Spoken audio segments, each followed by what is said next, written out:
This is the Palin Update on SaraNet Radio. I'm Kevin Scholla. They love their country in good times and bad, and they're always proud of America. Sarah Palin is certainly proud to be an American, and today's guest is right there alongside her. Lee Greenwood, the man known for God Bless the USA, is here. Governor Palin continues to fight for freedom and liberty, tackling a host of issues recently. A brand new Commonwealth Common Sense with Susan Stimson, and just ahead our latest edition of Steel Resolve with Sarah Steelman. Right now, a man that has had the opportunity to join Sarah Palin on several campaign stops and often deliver a live rendition of his signature song. Lee Greenwood, thanks so much for being here on the Palin Update on SaraNet Radio. You're welcome. Thank you for having me. What was it like for you to be out on the campaign trail with Governor Palin? You joined her in Scranton and Vegas and some other stops. What was that like for you? Great experience? Terrific. First of all, my experiences with Alaska have went way back. When I was a teenager, I first traveled to Alaska with my USO tours, and I actually wrote a song for the state National Guard called Home to Alaska, which I made a video of for CMT. And so to finally find somebody who represented the state, and I'll have to tell you that Sarah Palin is the most delightful person in person. A great family woman. She had her daughter on the plane most of the time with us. A great wife. Her husband and her have a terrific marriage, and it was just great to get to know her. And she treated us just like average folks, you know. And you were drawn to her, politically as well. And I know that a lot of people, are just sick and tired of politics as a whole. And she really got a lot of people involved that, either maybe were never involved before, or people who were maybe disgruntled and then said, hey, wait a minute, there's some hope here with Governor Palin. Well, she's definitely a lightning rod. I mean, she inspired everybody. First of all, to thinking we might have, a female vice president and maybe eventually a president. She's very smart. She has done great for the state of Alaska, and I like the way she ran her ship as we were out touring with her. She knew where to draw the line between being on stage and being off stage, and was camera ready whenever the press had a question. So I was very respectful of her time, but she spread herself very thin, talking to people and giving a lot of herself. Now, your big hit, God Bless the USA, it's amazing how all these years later the song is still so well known and such a favorite. I mean, it just speaks to the core of what we stand for, doesn't it? You're exactly right. It's amazing to me. This is the 30-year anniversary of God Bless the USA. I wrote it in 1983. It was Song of the Year in 1985 in Nashville. And, of course, it was used with the Reagan campaign, Bush Sr. campaign, Bush Jr., and I worked with a lot of presidents, on the road, on both sides of the aisle. But it really is impressive to me that I've been able to be a unification.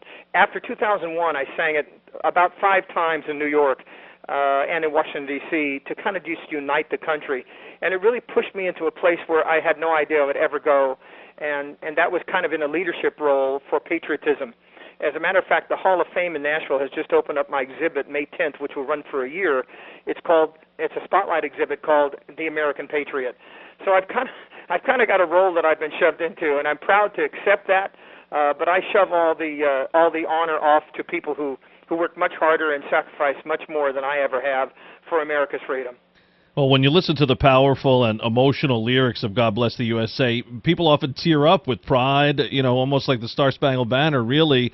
And, but some, I know, people have said this to me when the song has come on. And, today, some are really worried that the lyrics themselves are in danger of, are they even true anymore with all the things going on in Washington, an administration that usurps the Constitution at every turn? You say the flag still stands for freedom and they can't take that away, but people are wondering now, can they? Or at least I know I'm free. Is this an exaggeration from folks, or is this a real concern right now? I don't believe you can really listen to mainstream media who probably really enjoy broadcasting the negative. I have sang God Bless USA in many places. I just sang it for Bob Dole's 90th birthday party in Washington, D.C. at the Capitol while Congress was in session, and many of the leaders of Congress were there with me. And believe me, the lyrics are not jaded. As a matter of fact, I wrote it to be timeless to begin with. There is a movement, however, that in one of the lines of the song that says, "I won't forget the men who died," and the reason I wrote that is because as a tribute to tradition of military history, men served in combat and not women. But there's many times when I've been asked by a woman, "Why didn't you write it a little bit differently to honor the women?" Believe me, I know how many women have paid that price. And there is a movement to make it the ones who died. It may become an issue. If it does, I'll go on national television and ask the nation what they think. But as far as the rest of the lyrics, I'm a farm boy from Sacramento, California. I know a lot of migrant workers who work there, who are immigrants, who have worked very hard for their citizenship, and many who come across the board illegally just to work. I have great sympathy for those who want to come to the beacon of freedom, the United States of America, which stands for all of that. However, if you haven't come here legally, we need to fix that problem, and I don't think the lyrics of my song will ever be out of date when you talk about the way to be free is the sacrifice of many, particularly the soldiers who have died. If it were Sarah Palin right now instead of Barack Obama leading the way, how would things be different? Well, I think there'd be great more respect for the country and the Constitution. I know she's a traditionalist, and she believes in what the Constitution stands for, particularly the amendments that have been brushed aside in the current administration in their approach. Certainly gun laws, and believe me, all of us here in Tennessee are gun-toting Christians. And you'll not be able to pry the guns out of our hands. And whatever international law they think is going to happen to make that happen, it will not change the way Americans think about their self-protection right, and that's to bear arms, legally, of course. How else things would change? Well, with a woman in charge, you never know. Some people in Congress might have a little bit more, a different kind of an attitude about arguing with a woman when she's right.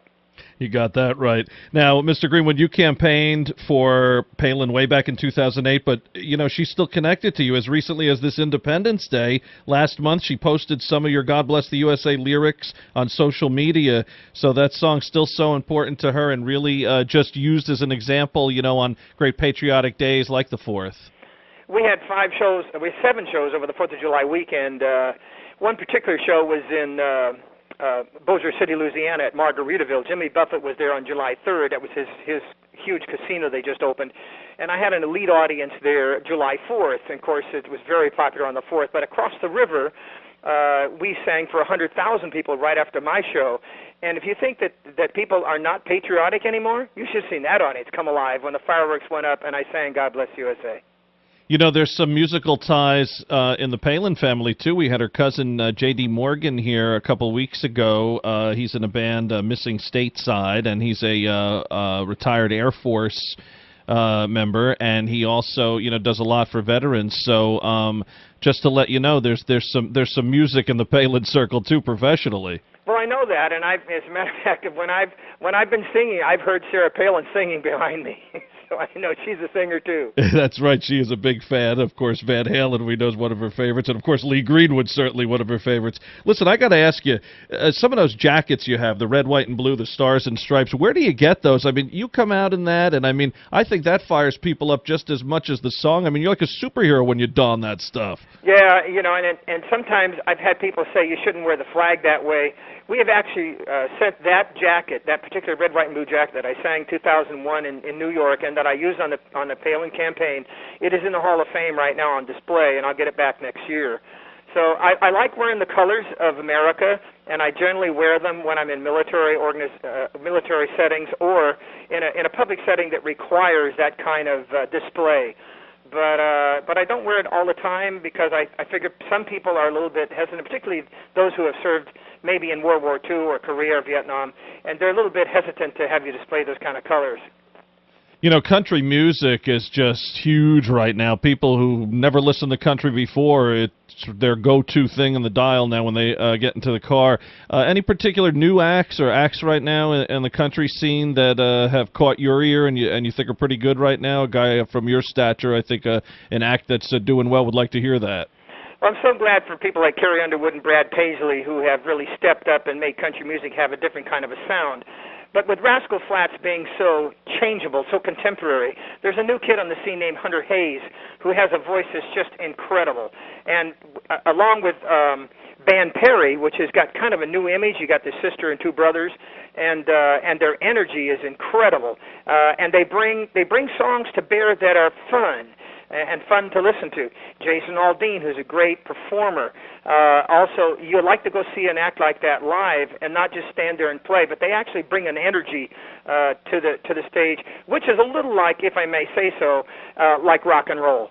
And so when country makes that tie finally, and it looks like they have, you're going to bring an awful lot of people over from the other side of the fence to country music who didn't just come there because they like the soft lyrics about drinking and hanging out in a bar somewhere. Yeah, the band Perry, I understand, embarking on their first arena tour coming up, so just getting bigger and bigger. And you mentioned Hunter Hayes, Aldean, my 5-year-old and my 2-year-old. They love this stuff when it comes out of the car, so it's great stuff, as do I. What's next for Lee Greenwood? You hitting the road in November, I think?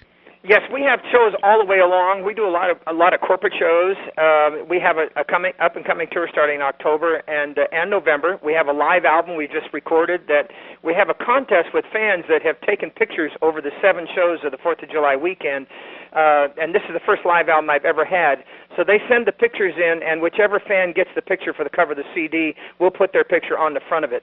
As well. So that's kind of a fun thing that's going to happen. I have a new book out. It's called Does God Still Bless the USA? And I talk about what's happening in America now. I think it's very pertinent.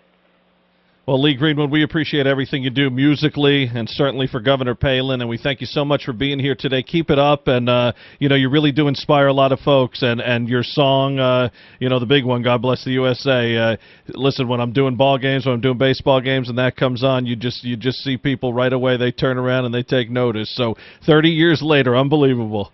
Well, thank you, and all your listeners, follow us on The Lee Greenwood. Follow us on Twitter and Facebook. We have the social media up and running. Lee Greenwood on the Palin Update. Thank you, sir. Thank you. Bye-bye. Lee Greenwood, an American patriot. Be sure to visit leegreenwood.com to learn more. Well, Sarah Palin continues to stand by and stick up for our military. This past week, she posted a picture of General James Mattis and the quote, "When you men get home and face an anti-war protester, look him in the eyes and shake his hand. Then wink at his girlfriend because she knows she's dating a wussy." The governor perhaps editing that last word a bit. Then Palin penned, "Sent from a favorite soldier. Have a great weekend." Governor Palin highlighted daughter Bristol's blog this past week with "Obama broke up with you. Really, totally unfriended you." The governor saying Bristol's spot on. Young Americans better get their heads out of the sand and realize what this president stands for. It's no longer a partisan problem. This comes down to either being pro-America or not. Check out Bristol's blog at pathos.com/blogs/Bristol Palin. Governor Palin praised her old running mate, John McCain, saying he's right about Obama completely underestimating Vladimir Putin's intentions. The governor says she respects Senator McCain's stance on Russia, al-Qaeda, and foreign threats, and our current president would be wise to hear McCain on these real security threats. And Governor Palin continues to shine on Fox, another stellar performance on Cashin' In with Eric Bolling. To see any of the governor's posts in their entirety, visit Sarah Palin's Facebook page or follow her on Twitter at Sarah Palin USA. It's time for Commonwealth Common Sense with Susan Stimson and Kevin Scholla. Hey, Susan, how are you? I'm doing great. How are you, Kevin? Doing well. Sarah Palin, you mentioned Chris Christie last show, and here he goes again, making headlines again, this Christie-Rand Paul situation, and Sarah Palin weighing in a little bit, too. What were your thoughts on that? Oh, I liked how she, once again, was willing to step in and take a stand, and she did say that she was on Team Rand, and I don't think that we necessarily need to keep bumping this up and ramping it up as if it's, Christie versus Rand Paul. But what I was intrigued by this week was an interview on CNN that I saw with Rand Paul, and Erin Burnett played a clip of Sarah Palin saying why she supported Rand Paul. And then Erin Burnett went in for the kill. You could see that she was just trying to corner him and wanted him to be stuck on that. And I just loved the calmness and the way that he answered it with a smile. He just said, "What's not to love about this?" And then he welcomed her endorsement. And then he went on to say, we have to be willing to grow our party. And that means people with ties, without ties, people with tattoos, without tattoos. And I thought that was a good answer, and I'm not making a choice between Rand Paul and between Chris Christie at this time, but I am concerned about some of the bullying tactics that I see from Chris Christie, and I see it also from some of the elite GOP establishment, that once again we're going down this road of, well, we have to choose someone who is electable, and we saw what that got us with John McCain and with Mitt Romney. And I think it's time for the Republican Party to actually elect candidates who have done what the creed says in the Republican Party, and those who are willing to run a campaign based on those principles. And you got to love how the media types choose sides depending on which way the wind is blowing, right? You know, maybe a couple of years ago, if it was, say, a Ron Paul and a Chris Christie, they may have gone the other way and went in Paul's court. Or, you know, you see what they did to Hillary Clinton in the primary in 2008. I mean, the Clintons were Democrat royalty, but when Obama came around, well, then they were no good anymore. Or John McCain's another example. You know, they loved him against George W. Bush, but then not against Obama. So, you know, it's funny how the sides are chosen, and you mentioned Burnett doing that there. But so then Rand Paul said something along the lines of, offering to have a beer with Christie and sit down, and Christie, I guess, took that completely literally too and blew him off. So, same old, same old. But I think what's most alarming to me is this conference that the RNC had in New England, and again, guess who was not invited? Governor Palin and some of the real constitutional conservatives. So what does that say again about this party? Still hasn't learned its lesson? Well, there is a steady campaign that you can tell from those in leadership at the national level of the Republican Party, and that is to put Ted Cruz and Rand Paul and people who believe along the lines of them into a certain box. And even Peggy Noonan had said, there's a quote that she said she can't shake her dismay at Governor Chris Christie's comments about what's happening with national security and surveillance, and that we are to question and we are to challenge because we are the government. And if those who are in the positions of the authority are not asking questions and not challenging, then they're not doing their job. And I would rather someone else be in there who's willing to ask the tough questions, to have that check and that balance, which is exactly the way the Founding Fathers envisioned our government to work. It just seems that they put spotlight over, say, results. In other words, they want to be in the forefront. They want to be the star here, no matter, what that costs. But then you have a Rand Paul who seems to get it and say, when he's asked about Governor Palin, he says, what's not to like? Or a Ted Cruz who can easily share the stage with a Governor Palin. But when you have these Christie and these establishment types, I don't know, Susan. I mean, we got to worry about 2014 first, that's for sure. But you see these names bandied about for 2016, the Christies, the Bushes, the Rubios. It's scary. I mean, you didn't learn with McCain. You still didn't learn with Romney? We do have to worry about 2014. We have to worry about 2013 here in Virginia. We have a race with Ken Cuccinelli, who is a true defender of those conservative principles, those principles where people should be making decisions for themselves and for their family.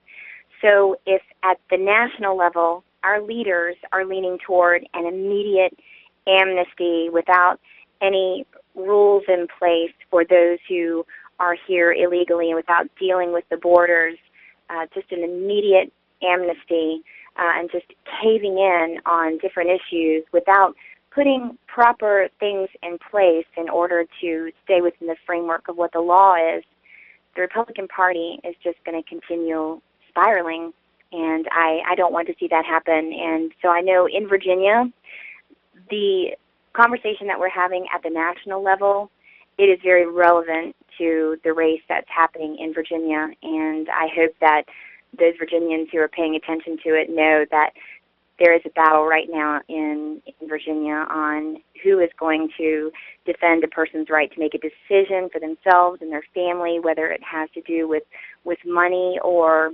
whatever it is, versus Terry McAuliffe, who I believe just personifies many of the policies of President Obama. Great points, Susan. 2016 far away, 2014 even far away. Got to take it step by step. Virginia and a few other states with big stuff here in 2013. Susan, thanks a lot. Thanks for having me. Susan Stimson in Virginia. More Commonwealth Common Sense next week. Now it's time for our weekly commentary, Steel Resolve.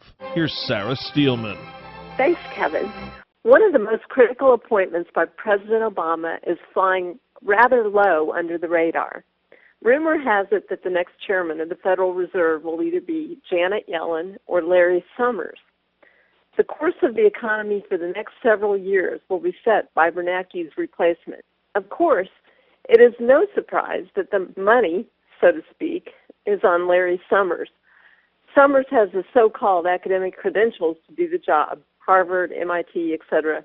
More importantly, at least to the Washington elite establishment, he has the right connections.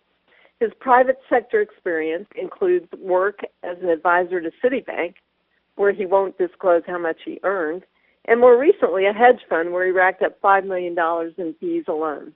He orchestrated the TARP bailout, protecting all the big banks on Wall Street with the rationale that he was protecting Main Street.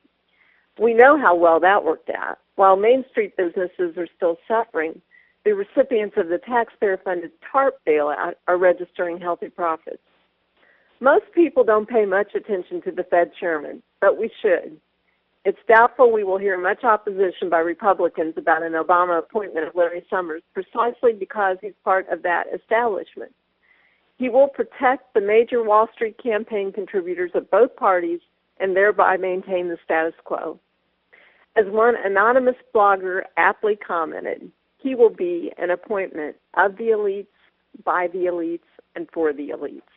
This is Sarah Steelman with SarahNet Radio. Tune in again next week for another segment of Steel Resolve right here on the Palin Update. The Palin Update, including Commonwealth Common Sense and Steel Resolve, is on demand and available for download. Just head to SarahNetRadio.net, pick the show you want to hear, and you can listen anywhere, anytime. Well, that'll just about do it for this edition of the Palin Update on SarahNet Radio. Visit SarahNetRadio.net for continuing coverage of Governor Palin. Also, follow along on Twitter at SarahNet Radio, at Kevin Scholla, at Susan B. Stimson, and at Sarah_Steelman. We're on Facebook, too, so like SarahNet Radio and like Kevin Scholla. Palin Patriots, our feature on SarahNet.net. Be sure to check out the writings from our great panel of contributors, including Martha Zoller. And I'm doing some writing for Breitbart News. Just go to Breitbart.com and search Kevin Scholla. I want to thank Sarah Steelman, Susan Stimson, and everyone here at SarahNet Radio. Thanks to Lee Greenwood, and thank you for listening today. Please be sure to join us again next time for another edition of the Palin Update. I'm Kevin Scholla. Have a pleasant day.